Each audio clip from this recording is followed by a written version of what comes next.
পরের খবরে চোখ রাখি। বীরভূমে আদিবাসীদের গোষ্ঠী কোন্দল, ইলামবাজারে বিক্ষোভের পাল্টা বিক্ষোভ, তৃণমূল কর্মাধ্যক্ষের বিরুদ্ধে জুলুমের অভিযোগে তরজা। গত সপ্তাহে তৃণমূলের ঝান্ডা নিয়ে অবরোধ আদিবাসীদের, এরই প্রতিবাদে আজ পাল্টা অবরোধ আদিবাসীদের অন্য গোষ্ঠী। ঠিক কি হয়েছে আমরা জানবো ইন্দ্রজিৎ আমাদের প্রতিনিধির কাছ থেকে। ইন্দ্রজিৎ, দেখো, একদম যেটা বলে রাখবো, ইলামবাজারে যে চৌপাহাড়ি জঙ্গল এলাকা রয়েছে সেই এলাকার বেশ কিছু আদিবাসী মানুষ গত সপ্তাহে শুক্রবারে কিন্তু একটা বিক্ষোভ দেখিয়েছিল ও রাস্তা অবরোধ করেছিল। তাদের দাবি ছিল যে ওই এলাকার তৃণমূল নেতা তথা বীরভূম জেলা পরিষদের মৎস্য কর্মাধ্যক্ষ রবি মুর্মু ওখানে জুলুম করছেন, জমি কেটে নিচ্ছেন, জমিতে চাষ করতে দিচ্ছেন না, এই সমস্ত অভিযোগ ছিল।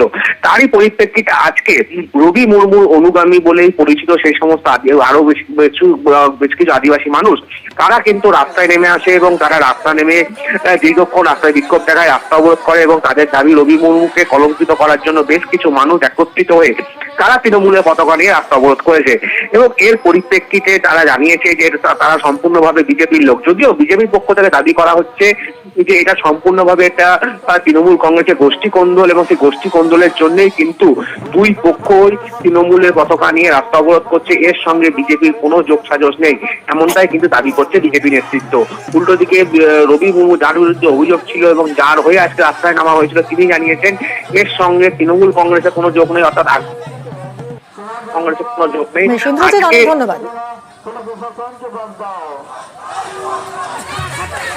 আমাদের জেলা পরিষদ কর্মাধ্যক্ষকে জানিয়ে চক্রান্ত হচ্ছে, তাদেরকে ওরা বিজেপির লোক, আমাদের তৃণমূল কি করে পতাকাটা পেয়েছে, আমরা তাদের কোথা থেকে পেয়েছে তাদেরকে আমরা স্টেপ নিতে চাই, তাদেরকে শীঘ্রভাবে যেসব করাচ্ছে তাদেরকে আমরা অবিলম্বে গ্রেপ্তার হোক, এটাই আমাদের চাই।